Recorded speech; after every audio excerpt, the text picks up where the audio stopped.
It's not a war, it's a genocide. And yes, Palestinians have a right to resist.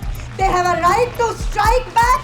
And what happened on 7th October 2023 was a prison break. It was a war of resistance. It was an act of resistance. असलहों और बड़े बड़े technology से lace जो weaponry, जो सारी armoury है, वो धरी की धरी रह जाती है जब आवाम अपनी जायज मांगों के लिए, अपनी आजादी की लड़ाई के लिए सड़कों पर उतरती है। और जिस लास्टिंग पीस के सपने ट्रंप महाशय अमेरिका में बैठकर देख रहे हैं और जिस प्लान को हमारे मोदी साहब ने भी काफी अपहोल्ड किया है, ऐसा कोई भी पीस जस्टिस के बगैर नहीं हो सकता।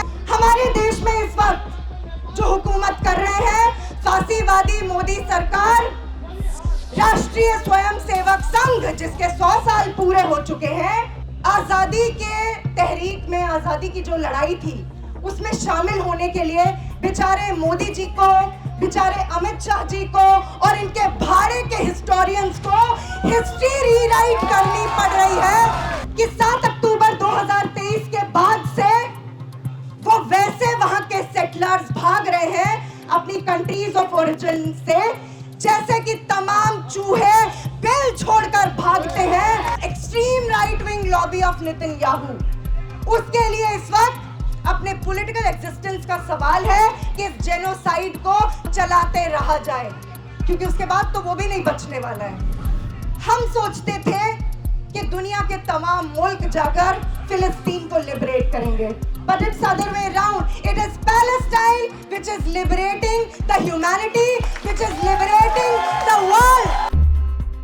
सबसे पहले तो मैं IPSP Indian People in Solidarity with Palestine, जिसके साथ मैं लंबे अरसे से खुद काम करती रही हूँ, और BDS इंडिया के साथियों का शुक्रिया अदा करना चाहती हूँ कि उन्होंने आज एक ऐसे मौके पर इस प्रोग्राम को रखा है जिस मौके पे बहुत सारी कंट्रोवर्सीज हो सकती हैं, है ना। कुछ लोगों के लिए 2 साल पहले जब 7 अक्टूबर हुआ तो कुछ लोगों के लिए वो 7 अक्टूबर एक टेररिस्ट अटैक हो सकता है, कुछ लोगों के लिए तारीख की शुरुआत ही 7 अक्टूबर से हो सकती है। लेकिन जो आज यहाँ पर लोग मौजूद हैं, लेकिन उससे भी बढ़कर जो लोग फिलिस्तीन में, गाजा में न सिर्फ पिछले 2 साल से बल्कि लगभग पिछले 80 सालों से जो तहरीक, जो जद्दोजहद, जो कौमी आजादी की लड़ाई लड़ रहे हैं, उन लोगों की तारीख, उन लोगों की हिस्ट्री, उन लोगों का इतिहास ये बताता है कि history did not begin on 7th October 2023। ये तब नहीं शुरू हुई थी, जो पिछले 80 सालों से भी ज्यादा अरसे से फिलिस्तीन और गाजा की आवाम झेल रही है। लेकिन वो पैसिवली ये सब झेल नहीं रही है, वो विक्टिम नहीं है, वो फ्रीडम फाइटर्स की वो कौम है जो आज पूरी दुनिया में बहादुरी की मिसाल और जो बुज़दिली की मिसाल अमेरिकन इंपीरियलिज्म, वेस्टर्न इंपीरियलिज्म और ज़ायनिस्ट पेश कर रहे हैं, उनकी बुज़दिली के आगे जो बहादुरी की मिसाल फिलिस्तीन की आवाम पेश कर रही है, वो हम में आप में किसी से ये बात छिपी नहीं है। और मेरे ख्याल से पिछले 2 सालों में जो पूरी दुनिया में हुआ है वो अनप्रेसिडेंटेड है। We are witnessing a new political situation right now. हम देख रहे हैं कि तमाम साम्राज्यवादी ताकतों के ऐन घरों के भीतर उनके तख्ते डोल रहे हैं, उन्हें दिक्कत हो रही है। जो एक consensus imperialist culture, industry, media, Zionist अपने हसबारा के प्रोपेगेंडा से, अपने तमाम ज़ायनिस्ट व्हाटअबाउटरी से, अपने तमाम एंटी सेमिटिक विक्टिमहुड का कार्ड प्ले करके, जिसको नॉर्मन फिंकलस्टाइन जैसे तमाम इतिहासकारों ने हॉलोकॉस्ट इंडस्ट्री का नाम दिया, वो जो कर रहे हैं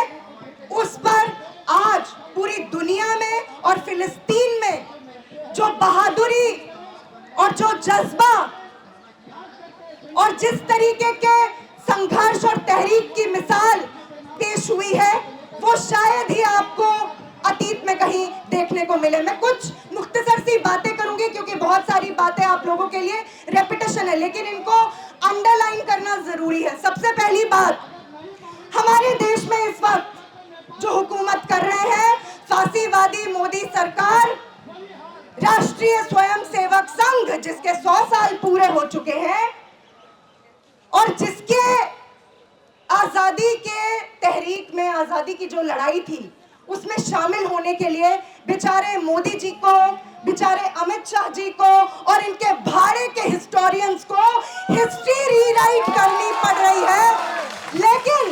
लेकिन उसकी मिसाल हमें कहीं नहीं मिली। इस देश की कौमी आजादी की तहरीक में आरएसएस और आरएसएस के तमाम जो बड़े बड़े नाम थे, उनका उतना ही ताल्लुकात है, उनका उससे उतना ही रिश्ता है शायद जितना मेरा शाहरुख खान के साथ हो, यानी कि कुछ भी नहीं। उनका कोई रिश्ता नहीं है, उनका कोई रिश्ता नहीं है। और प्रिसाइसली क्योंकि उनका अपने देश की आजादी की लड़ाई में कोई योगदान नहीं है, इसलिए जब कोई और मुल्क अपनी आजादी के लिए लड़ता है तो वो कैसे उसका साथ दे सकते हैं? वो दे सकते हैं क्या साथ? वो नहीं देंगे साथ। लेकिन इन्होंने पिछले लंबे समय में जो बेशर्मी की हदें पार की हैं, अभी स्मोट्रिक जैसा वॉर क्रिमिनल आके निर्मला सीतारमण के साथ आके फोटो ऑप करके जाता है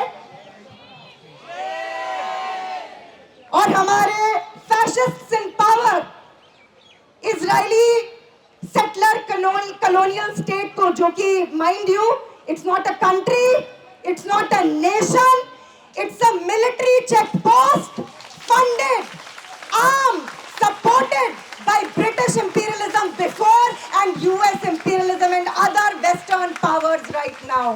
It's not a nation, it's not a country, it has got no history whatsoever. यही तो वजह है कि 7 अक्टूबर 2023 के बाद से वो वैसे वहां के सेटलर्स भाग रहे हैं अपनी कंट्रीज ऑफ ओरिजिन से, जैसे कि तमाम चूहे बिल छोड़कर भागते हैं जब कोई भूकंप, जब कोई भूचाल आता है।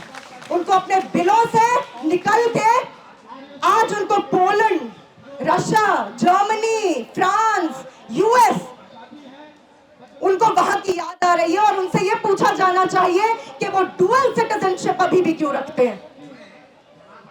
इसलिए हम जानते हैं कि आज दुनिया भर में फिलिस्तीन के, गाजा के सपोर्ट में जो तमाम लोग सड़कों पर उतर रहे हैं, जो तमाम लोग अपने देश की हुकूमतों को क्वेश्चन कर रहे हैं, वो एक अनप्रेसिडेंटेड पॉलिटिकल सिचुएशन है। हमें पहले इस बात को रिकॉग्नाइज करना चाहिए।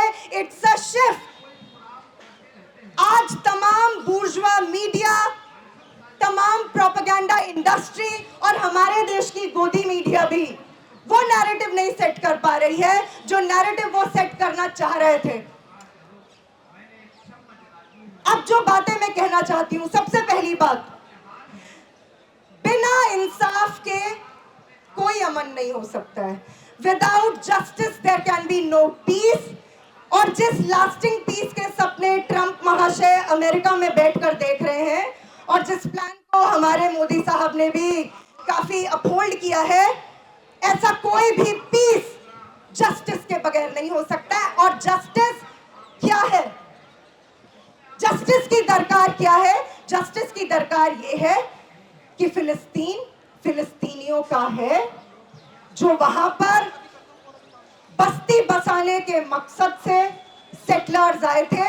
उनका उस जमीन पर, उनका वहां के रिसोर्सेज पर, उनका उस पूरी की पूरी जो टेरिटरी है उस पर कोई क्लेम नहीं है। और अगर आज हम किसी पैसिफिस्ट इल्यूजन से ये बात कहना चाहते हैं कि let there be peace, there can be no peace. It's not a war, it's a genocide. And yes, Palestinians have a right to resist. They have a right to strike back. And what happened on 7th October 2023 was a prison break. It was a war of resistance. It was an act of resistance. और हम जानते हैं एक आदमी का या एक कौम का जो हीरो होता है, जो फ्रीडम फाइटर होता है, वो ऑक्यूपायर्स का, अग्रेसर्स का, ओप्रेसर्स का टेररिस्ट होता है. One man's hero is another man's terrorist. That is what is happening right now. हमारे को ये नैरेटिव परोसा जा रहा है कि 7 अक्टूबर को एक आतंकवादी हमला हुआ बेचारे इजराइल पर और उसके पास राइट टू सेल्फ डिफेंस है. बकवास. कोई राइट टू सेल्फ डिफेंस किसी अग्रेसर के पास, किसी ऑक्यूपायर के पास, किसी ओप्रेसर के पास तारीख में कभी नहीं था और आज भी नहीं होगा. गाजा को एक खुली जेल में तब्दील करने वाले सेटलर कॉलोनियल इजराइल के पास कोई राइट टू डिफेंड नहीं है. दूसरी बात जो मैं हाईलाइट करना चाहती हूं कि वो ये है, हथियारों, असलहों और बड़े बड़े टेक्नोलॉजी से लैस जो वेपनरी, जो सारी आर्मरी है, वो धरी की धरी रह जाती है जब आवाम अपनी जायज मांगों के लिए, अपनी आजादी की लड़ाई के लिए सड़कों पर उतरती है. वो हर तरीके के रास्ते को अपनाती है और बड़े से बड़े हथियारों और असलहों के जखीरे धरे के धरे रह जाते हैं. इसलिए पिछले 2 सालों ने जो इनविंसिबिलिटी ऑफ ज़ायनिस्ट प्रोजेक्ट था, उसके पूरे के पूरे नैरेटिव को चकनाचूर कर दिया है. हम जानते हैं नेतन्याहू के लिए ये जेनोसाइड उसके पॉलिटिकल एग्जिस्टेंस, हालांकि इजराइल में फर्क कर पाना मुश्किल है कि who is more right wing than the other one, but yes the extreme right wing lobby of Netanyahu, उसके लिए इस वक्त अपने पॉलिटिकल एग्जिस्टेंस का सवाल है कि इस जेनोसाइड को चलाते रहा जाए, क्योंकि उसके बाद तो वो भी नहीं बचने वाला है. और इस कॉलोनियल प्रोजेक्ट के भी दिन गिने चुने हैं,